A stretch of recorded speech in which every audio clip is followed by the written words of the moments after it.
Bismillahirrahmanirrahim. Assalamualaikum warahmatullahi wabarakatuh. Perkenalkan, nama saya Abdul Malik.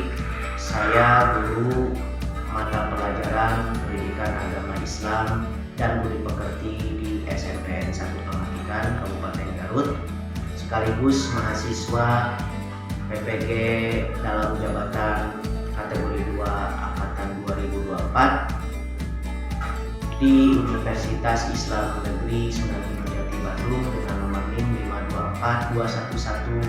52421100869. Pada hari ini saya akan membuat video UKIM.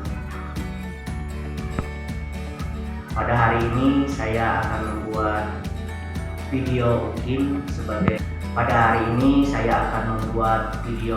uji kinerja sebagai salah satu syarat kelulusan PPG. Terima kasih, selamat menyaksikan. Assalamualaikum. Waalaikumsalam. Bagaimana keadaan kalian hari ini? Baik. Alhamdulillah.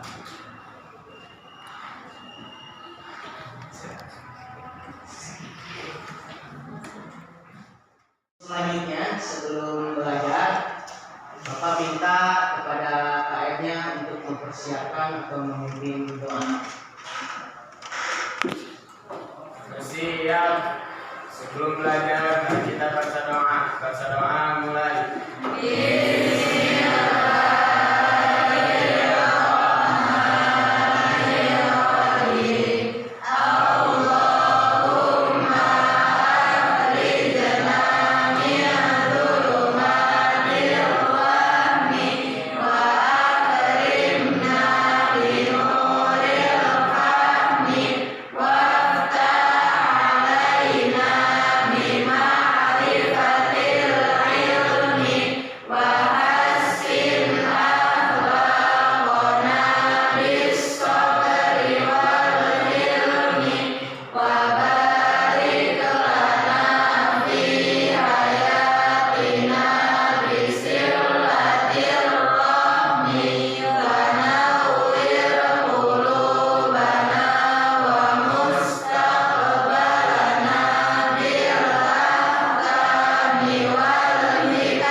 Marilah kita menyanyikan lagu Indonesia Raya. Indonesia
Untuk selanjutnya, Bapak akan mengecek barangkali ada yang tidak hadir ya, dan Bapak akan absen dulu ya, sesuai absen di sini.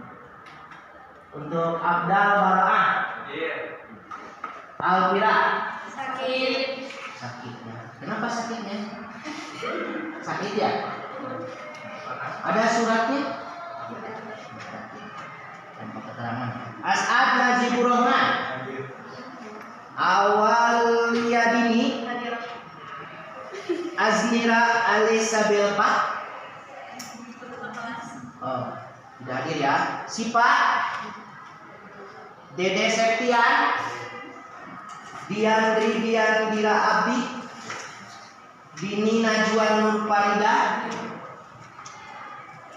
Paki Ahmad Jausah, Pina Lutfiana, Gina Khairunisa, tidak ada. Khairul Anwar, Khaira Altamira Fauzia,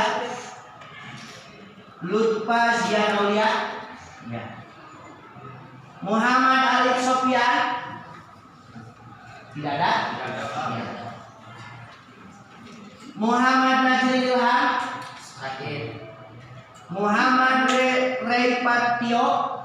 Selanjutnya, sebelum kita memulai pelajarannya ya, materi yang akan Bapak sampaikan, Bapak akan menjelaskan tentang P5 dulu ya. P5 itu adalah sebuah program atau pembelajaran yang diprakarsai oleh pemerintah. Dari P5 ini kita mengenal adanya gotong royong, ya, bekerja sama, kemudian bernalar kritis, ya, beriman dan bertakwa kepada Allah Subhanahu wa Ta'ala, kepada Tuhan Yang Maha Esa. Karena difungsikan pada sila pertama Pancasila, ya, yaitu ketuhanan yang Maha Esa. Kemudian bernalar kritis sudah ya kreatif ya. Jadi harus dituntut siswa. Ya, sebelum kita mulai pelajarannya ya, sejenak meregangkan otot-otot kita ya untuk ice breaking ya. Apa itu ice breaking? Kita senang, biasanya senang nyam-nyam ya. Ya.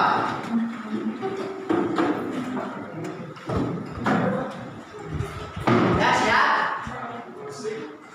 Ada musik ya. Jadi senang nyam-nyam saja.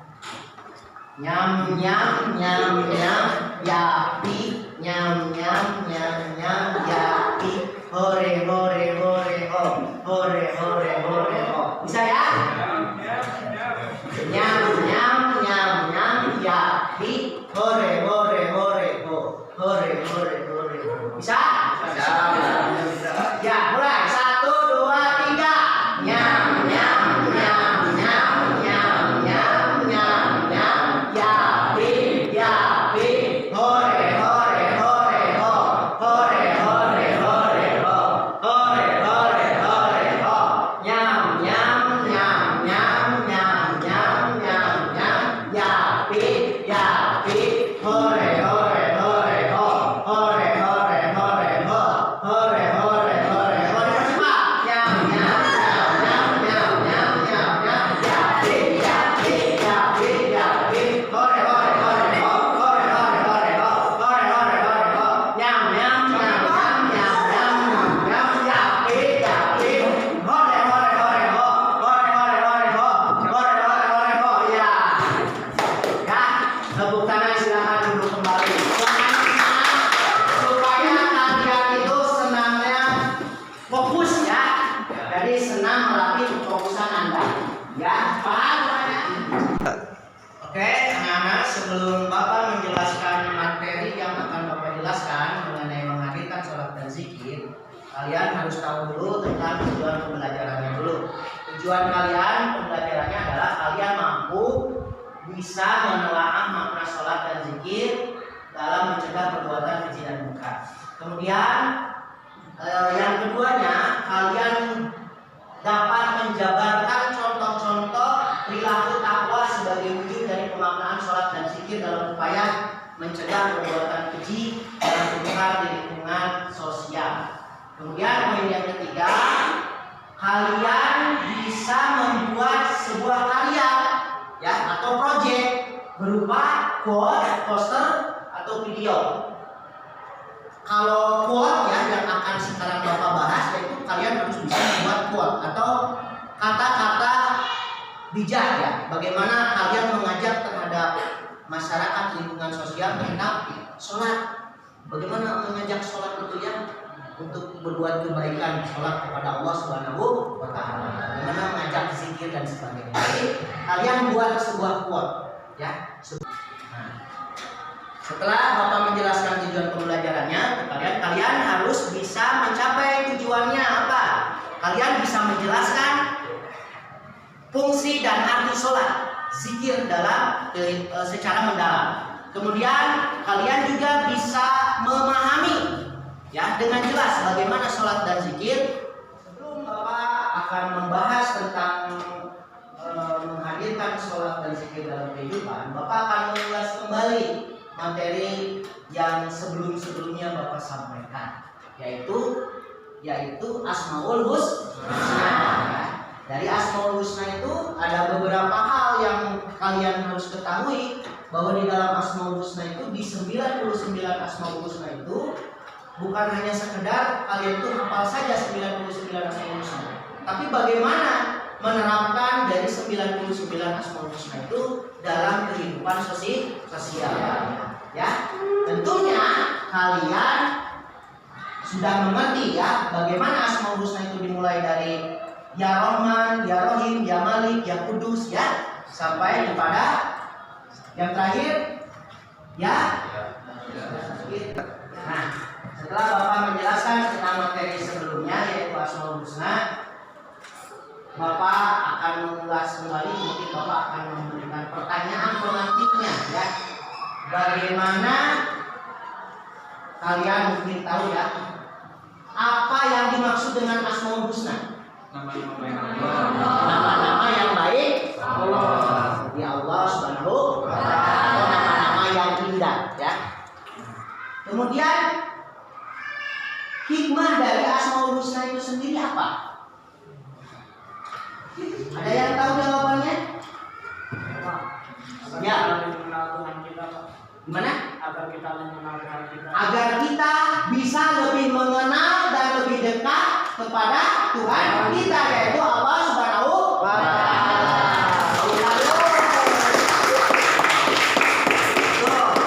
Mengenai pertanyaan pemantik Bapak ya, mengulas pelajaran sebelumnya yang Bapak sampaikan terkait bahan pelajaran atau materi pelajaran yang Bapak akan jelaskan sekarang.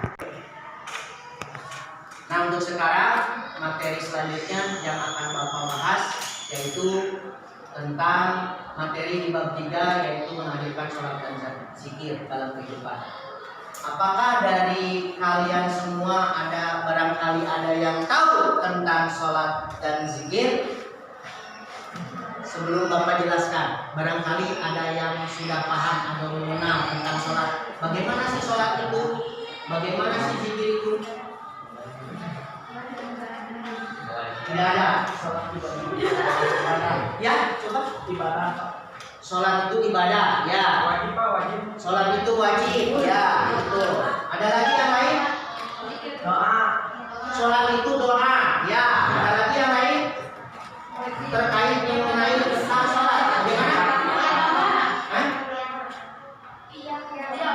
Sholat itu tiang agama, ya. Semuanya tidak ada yang salah, semuanya betul, ya. Tapi lebih lengkapnya yang akan Bapak bahas itu, sholat itu adalah selain tiang agama, selain doa, sholat itu juga selain ibadah dan sebagainya. Tapi lebih jelasnya, sholat itu secara hukum syariatnya adalah apa? Diawali dengan takbiratul ihram, diakhiri dengan salam. Karena di dalam sholat itu ada beberapa rukun yang harus kita lewati.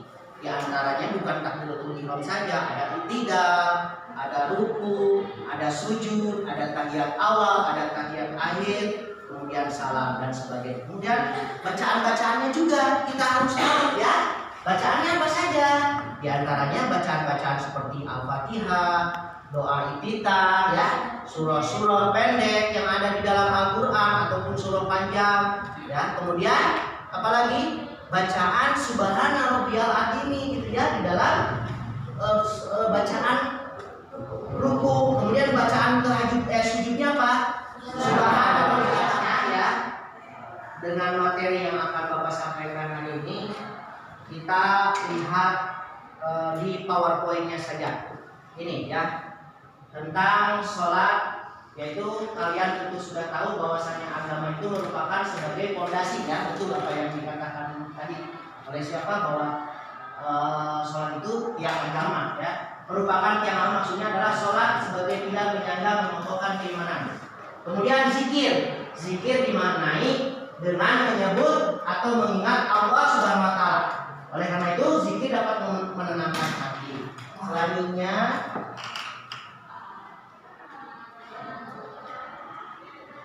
ini ya, bisa lebih jelas ya, terlihat ya. Ini contohnya bangunan. Kalau bangunannya itu tiang-tiangnya adalah sholat ya. Sebuah bangunan itu di atas adalah Islam. Dakwah Islam itu yang 5 rukun itu kalian harus tahu ya. Nah, kemudian yang paling bawahnya syahadat. Nah, ini sebagai pilarnya sholat. Maka kalau ibarat bangunan kalian tidak sholat percuma ya. Kalau misalkan sebuah bangunan berdiri kalau pilarnya tidak ada maka akan begitu juga ini agama itu percuma kalau kita jalani, kalau tidak sholat maka agama itu akan runtuh. Ya, seperti ibarat bangunan ini ya. Paham ya? Bisa dimengerti? Nah itu gambarannya. Selanjutnya Imam Baihaqi meriwayatkan sebuah hadis bahwa sholat itu tiang agama, maka barang siapa mendirikannya, sungguh dia telah mendirikan agama Islam. Dan barang siapa yang meninggalkannya, maka sungguh dia telah merobohkan agama Islam. Kalau meninggalkan salah satu rukun Islam, berdoa ya untuk meminta permohonan kepada Allah. Sholat berasal dari bahasa Arab, yaitu sholat. Sholat yusoli sholatan, gitu ya. Yang artinya apa? Merupakan turunan dari kata yusoli sholatan, betul kan ya? Sementara istilah sholat adalah ibadah meliputi ucapan dan peragaan tubuh yang khusus, dimulai dengan takbir, diakhiri dengan salam. Ya, salat merupakan ibadah yang wajib dilakukan oleh setiap muslim sesuai syarat dan rukun bacaan tertentu. Ya. Nah ini dalilnya, dalil secara nasnya dari Al-Qur'annya yaitu utlu ma uhiya ilaika minal kitabi wa aqimis shalah. Inna sholata tanha 'anil fahsya'i wal munkar wa la dzikrullahi akbar wallahu ya'lamu ma tasna'un. Ya, artinya bacalah Al-Qur'an yang telah diwahyukan kepada Muhammad. Laksanakanlah sholat. Sholat itu mencegah dari perbuatan keji dan munkar. Ketahuilah mengingat Allah, sholat itu lebih besar keutamanya daripada ibadah yang lainnya. Allah mengetahui apa yang kamu kerjakan. Ya. Sholat secara hukum ada sholat fardu, ya, ada fardu ain, ada fardu kifayah, kemudian sunnah muakkad dan sunnah ghair muakkad. Kalau fardu ain yaitu sholat yang wajib dikerjakan oleh umat Islam yang mukallaf, yang tidak boleh ditinggalkan atau diwakilkan. Yang mukallaf itu adalah orang Islam, ya, yang kena hukum, ya. Jadi kalau tidak sholat dia mendapatkan siksa. Kemudian fardu kifayah yaitu sholat yang wajib dikerjakan oleh umat Islam mukallaf yang telah dianggap cukup atau sah meskipun hanya dikerjakan oleh sebagian orang saja atau satu orang jika tidak maka tidak menimbulkan dosa. Contohnya seperti apa? Sholat jenazah itu fardu kifayah, ya. Ya, boleh bisa tapi lebih bahaya lagi kalau tidak ada yang menyolatkan jenazah, ya. Harus disolatkan meskipun 2 orang, 3 orang, atau 1 orang.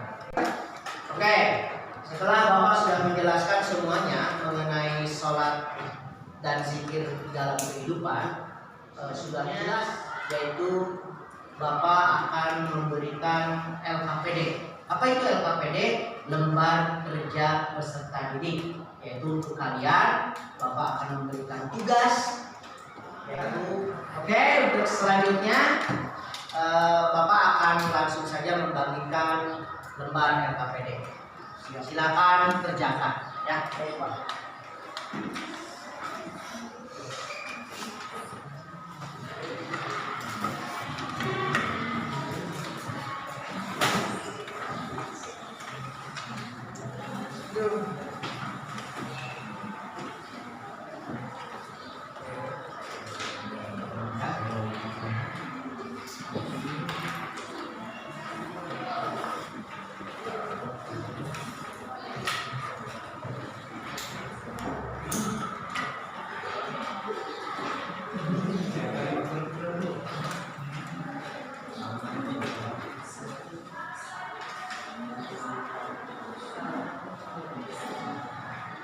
Ya, Bapak sudah menyerahkan lembar LKPD-nya, silakan kalian. Oke ya, Bapak sudah membagikan LKPD-nya, silakan kalian kerjakan.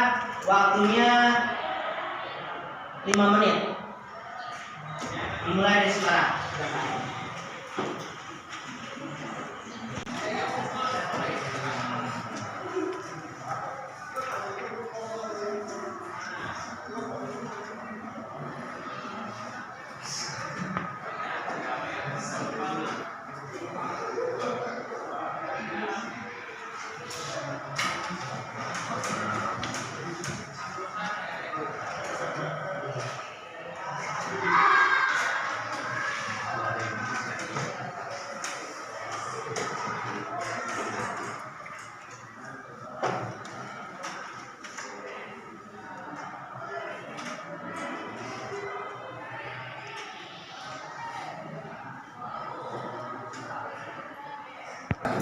Ya, waktu 5 menitnya sudah selesai. Selanjutnya silakan bagi yang sudah mengisi LKPD-nya untuk bisa mempresentasikan di depan teman-teman kalian. Silakan. Saya, Pak. Ya, silakan.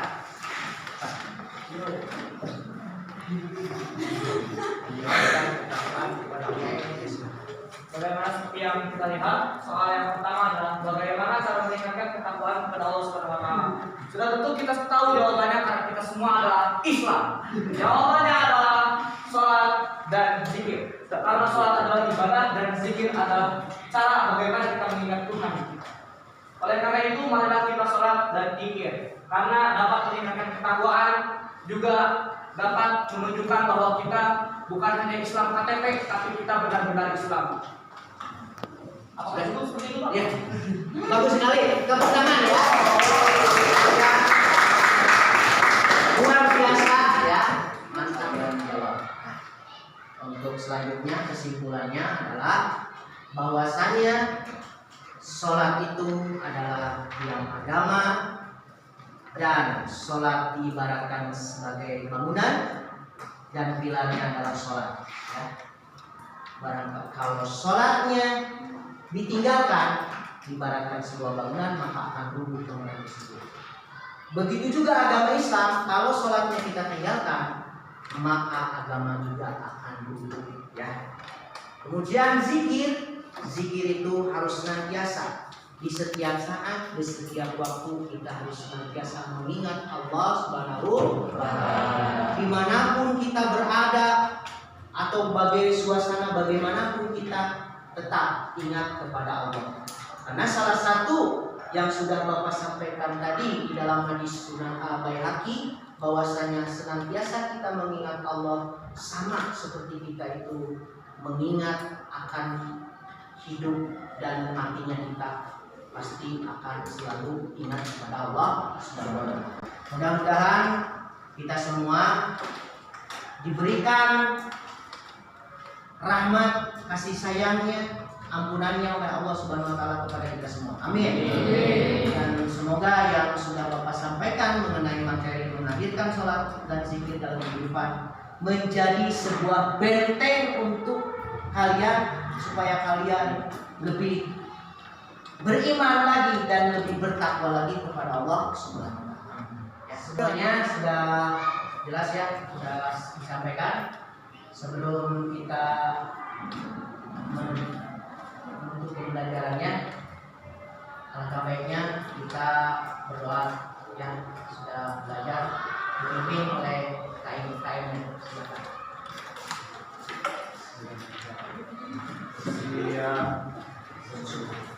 Sudah belajar, mari kita baca doa.